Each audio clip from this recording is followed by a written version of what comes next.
दिल्ली सरकार की घर घर तक राशन पहुंचाने की महत्वाकांक्षी योजना पर केंद्र सरकार, उपराज्यपाल और दिल्ली सरकार के बीच फाइल का आदान प्रदान ही चल रहा है। 2 बार ये योजना लॉन्च होने से ठीक पहले रोक दी गई है क्योंकि केंद्र सरकार ने आपत्ति जताई। एक बार फिर से दिल्ली सरकार की तरफ से अब ये फाइल उपराज्यपाल के पास भेज दी गई है, लेकिन इस हर बार की तरह भेजते हुए अरविंद केजरीवाल ने एक प्रेस कॉन्फ्रेंस भी की। अब सवाल ये उठता है कि क्या केंद्र सरकार दिल्ली सरकार की इस स्कीम में बेवजह रोड़े अटका रही है या घर घर राशन योजना सिर्फ राजनीति चमकाने की एक कोशिश भर है। और इस पर चर्चा करने के लिए हमारे साथ जुड़ गए हैं संजीव।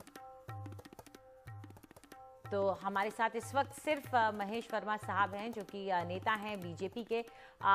महेश वर्मा साहब, आपसे जानना चाहेंगे कि आपत्ति क्या है इसमें, अगर मुख्यमंत्री अपने राज्य के लोगों के घर तक राशन पहुंचाना चाह रहे हैं तो इतनी पेचीदगियां क्यों लगानी है? नहीं, मुख्यमंत्री अगर सिर्फ एक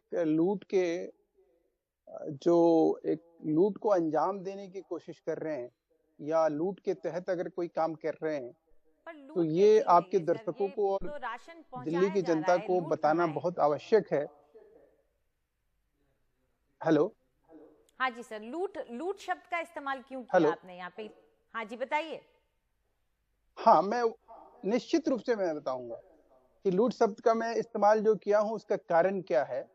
सवाल है कि सीए जी ने जिसके ऊपर आपत्ति की थी कि 4 लाख से अधिक फर्जी राशन कार्ड के तहत जो राशन बांटे गए और जिस राशन को केंद्र सरकार जो है 35 रुपए में खरीद के दिल्ली सरकार को 3 रुपए किलो में देती है, उसका कोई भी विधि विधान या कानून या संविधान, जो भी संविधान में एक कानून बना है जो फूड सिक्योरिटी बिल है, उसके जो कानून कायदे हैं जिसके तहत राशन वितरित किया जाता है गरीबों के बीच में, उसका कोई भी पालना जो है दिल्ली सरकार ने नहीं किया। और सीए जी ने स्पष्ट रूप से कहा कि सीए जी ने इसमें घोटाला किया और घपला किया। राशन कार्ड यहाँ घोटाला भी हुआ जिसके ऊपर आज भी जांच लंबित है और उसके ऊपर आज भी केस दर्ज है। इस बात को जो आम आदमी पार्टी के आज प्रवक्ता हैं वो कहें कि हाँ ये बात सच है या झूठ है, आपके दर्शकों को बताएं, वो डिनाई करे, मैं उनको प्रूफ दिखा सकता हूं। एक बात। दूसरी बात, सवाल यह है कि चलिए उन्हीं से पूछ लेते हैं।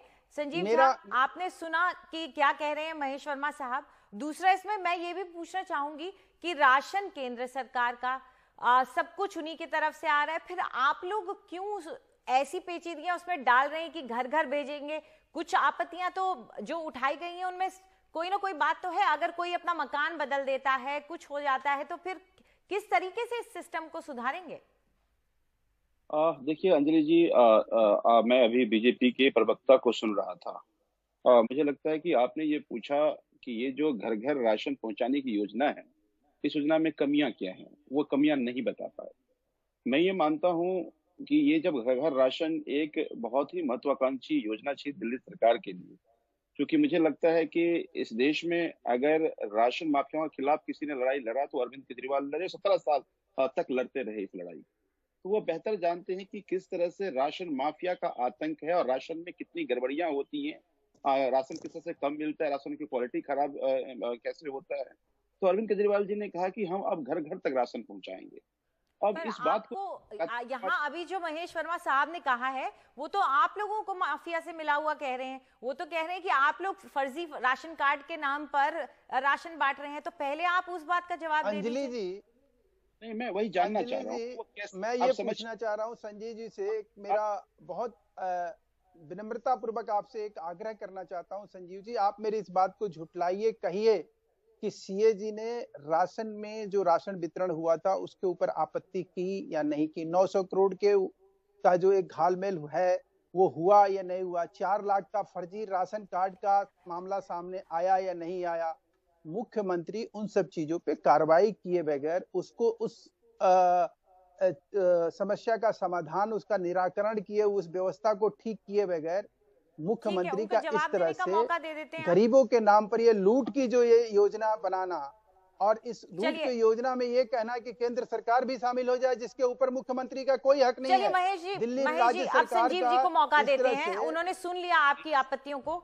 चलिए बताइए संजीव जी। जी पूरे देश में जितने भी ये राशन कार्ड होल्डर्स थे, किसी से भी पूछ लिए तो बताएगा कि राशन में किस तरह से धांधली होती है, किस तरह से उनको राशन नहीं मिलता, किस तरह से राशन की कमियां होती है, किस तरह से बार बार उनको दुकान पर जाना पड़ता है, फिर उनको राशन मिलता है।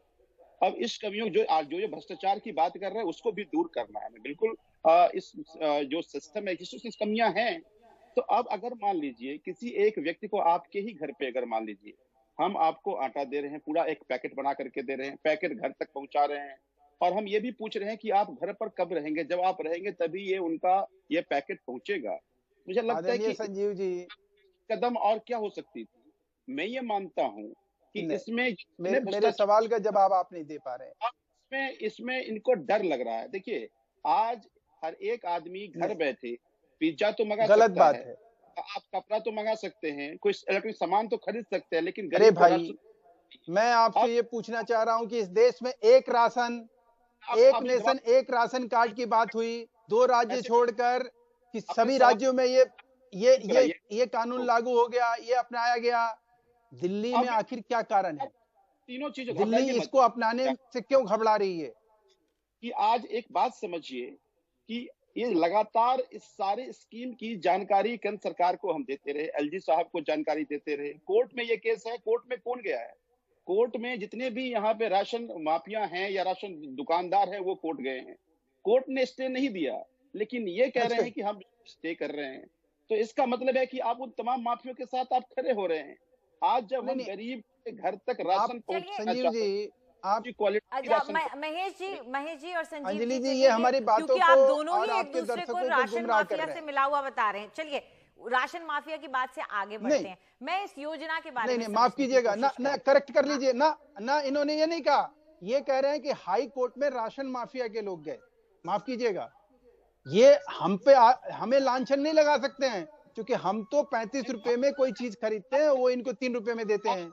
ये उसको 3 रुपए की चीज 30 रुपए में बेचते हैं। वो पैसे ये कहाँ लेकर जाते हैं उसका कोई हिसाब किताब नहीं देते हैं। और इसके ऊपर किसी और ने आपत्ति नहीं उठाई है। अंजलि जी, इसके ऊपर सीएजी ने आपत्ति उठाई है। एक सेकंड, हाँ बोलिए संजीव जी।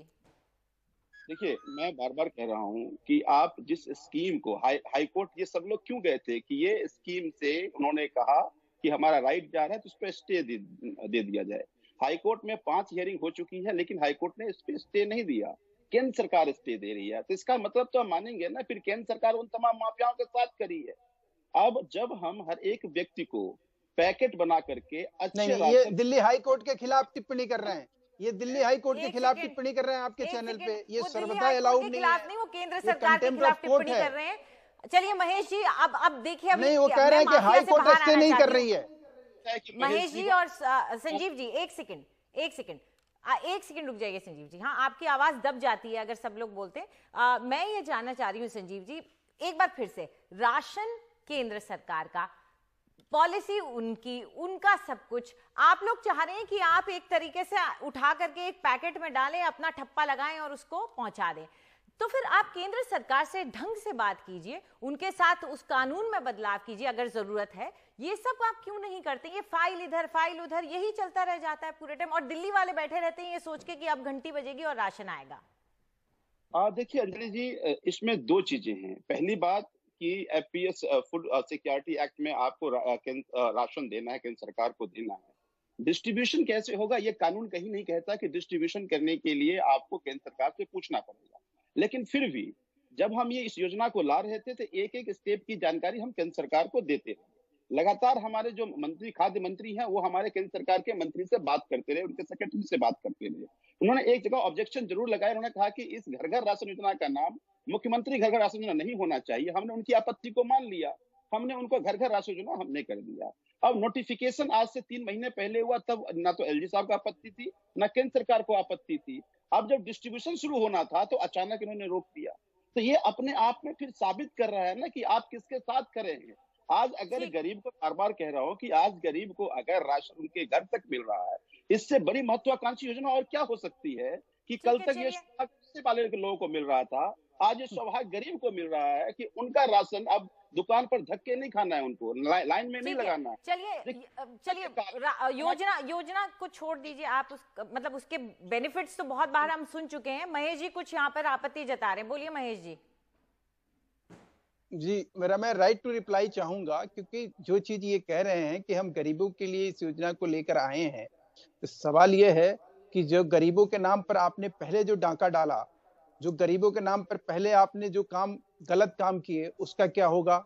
अगर उसको हम ध्यान में रख के अगर आपको ये देते हैं, तो इसका जो फूड सिक्योरिटी जो एक्ट है उसके तहत आपको काम करने में आपत्ति क्या है? आप उस फाइल को बढ़ा रहे हैं जिसमें कोई अकाउंटेबिलिटी, कोई भी जवाबदेही, आप किसी का सामान लेते हैं और सामान लेकर उसको कहीं पहुंचाना है और अमानत में खयानत करते हैं। आप मुझे ये बता दीजिए अंजलि जी कि कोई कायदा होता है कि नहीं, कोई कानून होता है या नहीं? आप सीए जी आप नहीं मानेंगे, अच्छा, देश के कानून को आप नहीं मानेंगे, एक मिनट बचा है मेरे आप पास, देश में कोई कानून अगर लागू होता है उसको आप नहीं मानेंगे। आपका वो टेक्नोलॉजी की वजह से आपकी आवाज नहीं आ रही है। अब आप बताइए, 1 मिनट है आपके पास, बोलिए।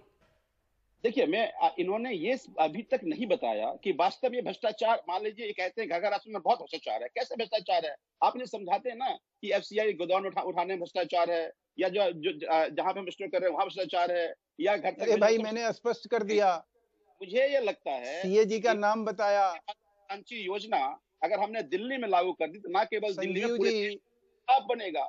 और ये जानते हैं कि चूंकि हम प्रोग्रेसिव गवर्नमेंट है, मैं एनडीटीवी के दर्शकों के सामने बहुत जिम्मेवारी के साथ ये बात कह रहा हूं कि अगर मेरी बात में सच्चाई ना हो तो मैं माफी मांगूंगा, नहीं तो आप अपने मुख्यमंत्री को कहिए कि उन्होंने इस चीज का जो ये लूट की योजना है, इस योजना को जो है, ये जो उनका हथकंडा है, ये कारगुजारी है। चलिए, वक्त खत्म हो चुका है, माफी चाहती हूँ, आप लोगों को यहाँ पर रोकना चाहूंगी, लेकिन एक बात साफ होगी जो कि हमने दोनों प्रवक्ताओं के साथ देखी, और वो ये कि फाइल की तरह ये मुद्दा भी इधर से उधर बस एक पाले से दूसरे पाले में जाता रहता है, लेकिन जो बुनियादी समस्याएं हैं इस योजना और इसके क्रियान्वयन को लेकर, वो दोनों ही सरकारें सिर्फ मीडिया में आकर उसका शोर मचाती है, कोई आगे की बात नहीं करता है।